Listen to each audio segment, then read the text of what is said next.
Traditional Sweet Recipes from Malta Volume 2, soon available at www.traditionalmaltesweets.com. Traditional Sweet Recipes, creating a small slice of Malta that feels like home.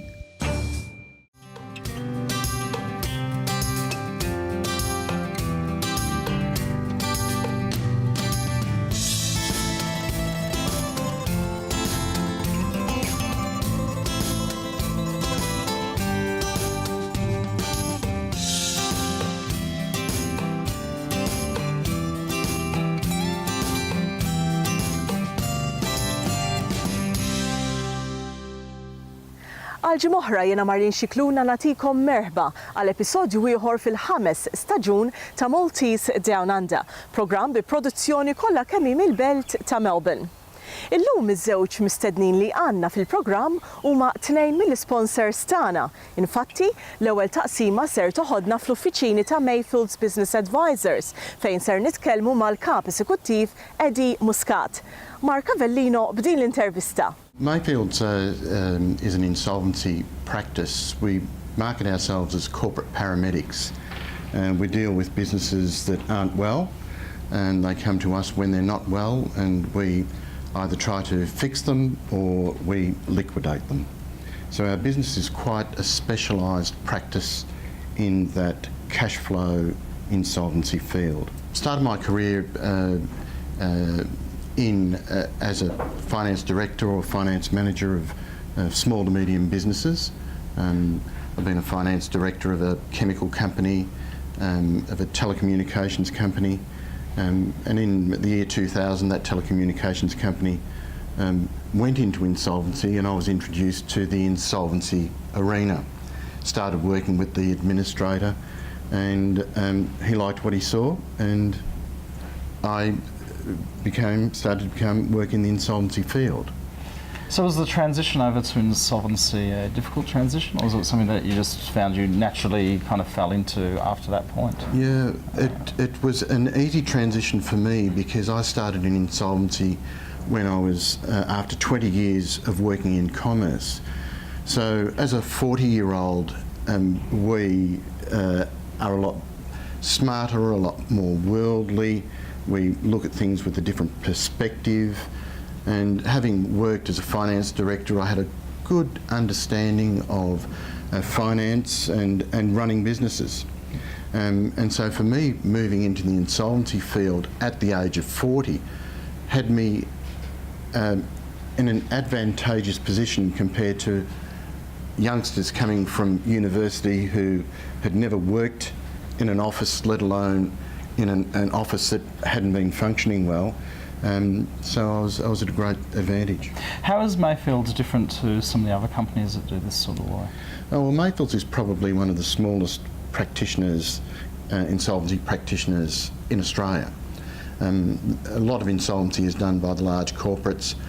We run a very small office. All of the staff of Mayfields have worked in commerce, and that makes a significant difference. We're a very commercial operator, so when we are faced with situations, we make commercial decisions. We're not going to litigate for the sake of litigating. We probably don't have the funding to litigate just for the sake of litigating. And so a lot of our decisions are very commercial, and that makes a significant difference to the speed of an outcome and the outcome itself.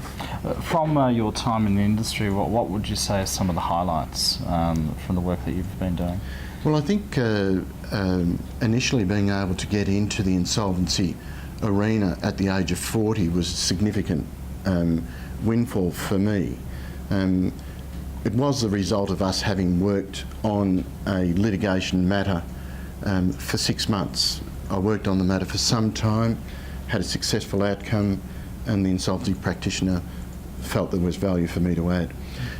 But a number of years after I started working for the insolvency practitioner, I was seconded to ASIC, and I worked as a senior manager there for a 6-month period before coming back to that insolvency practice and deciding that it was time for me to start my own practice. So, you know, Mayfields is a family-run business. Yes.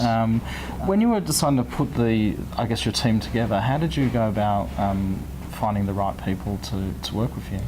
Well, running any business, even me, running my own practice, it's important to understand what the future of the business is going to be, the overall vision. I never had a vision of wanting to run a large insolvency practice. I didn't have a vision of wanting to have staff. I'd had staff in a previous life, and that wasn't for me.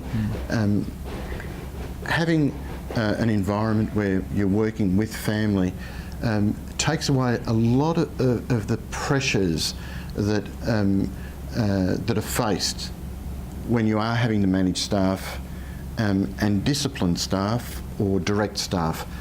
In a family-based business, we all work together, and that takes away a very difficult part of managing a business for me. In fact, we even holiday together. Oh wow! We work together. Yeah. We go to family functions together. We holiday together. It's great to be a part of it. So we've got Dorothy here. How are you, Dorothy? I'm good, thank you, Mark. So you're the family custodian of the history, I suppose. I think I've been delegated that job, yeah. Can you tell us a little bit about the family's migration story? So when did it happen? When did the parents come over? Well, Dad came out in 1951. He was 20. He turned 21 on the ship when he arrived on the way to Australia. And he started off in West Melbourne. He was in a boarding house, sharing it with a couple of other people that have come out from Malta. And around that time, his uncle was working in South Australia, and so the uncle came out to Victoria and they bought a home in North Melbourne. And around that time, my uncle had organised for his mother-in-law to come out and her family, and that's where Mum comes into the picture. And Mum and Dad met, and then they got married in 1955, and then over the next 14 years had 5 children. Wow. Yeah. So they didn't know each other in Malta at all? They didn't know each other. Amazing. So they come all the way here and they end up meeting over here. Yeah. So which parts of Malta and Gozo are they from? Yeah, well, Dad was from Valletta near St Elmo, and Mum was brought up in an orphanage in Valletta. Yeah.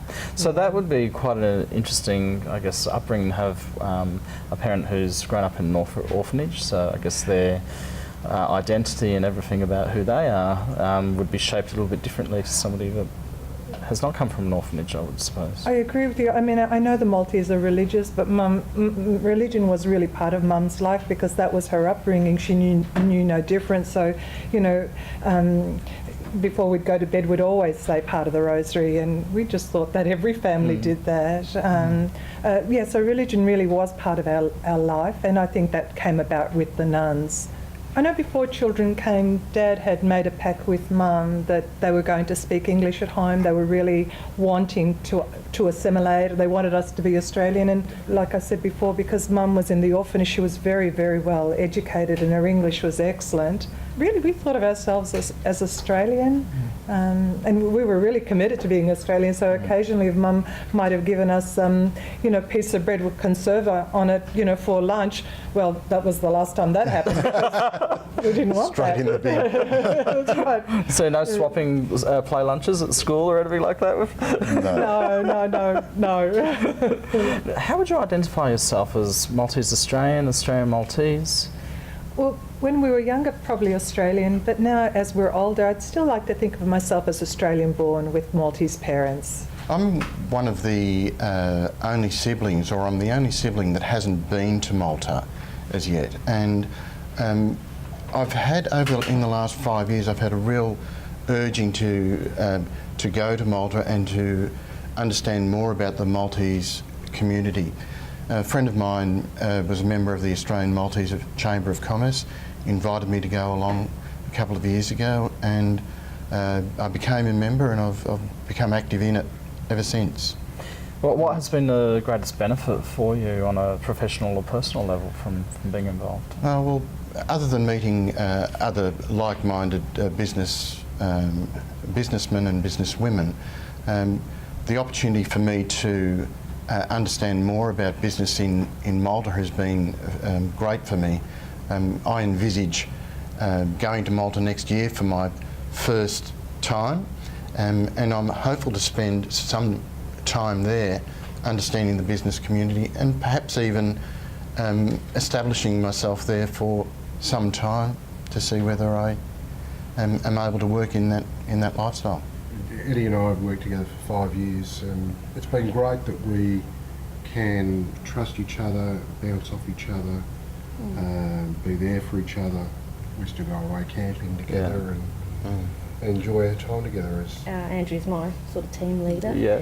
So, and working with Eddie as well. And I've certainly learned a lot more about insolvency and liquidation and who our clients are. Thanks, guys. It's been a real pleasure to sort of meet everybody here today, and we cannot but thank Mayfields enough for being our platinum sponsor for this season, so thank you very much. Maltese DownUnder thanks the Malta Tourism Authority, Mayfields Business Advisors, MPD Steak Kitchen, Maltese Pastizzi Bar and Restaurant, First National Borg & Associates, Maltese Original Pastizzi Company, Smartline and our bronze sponsors.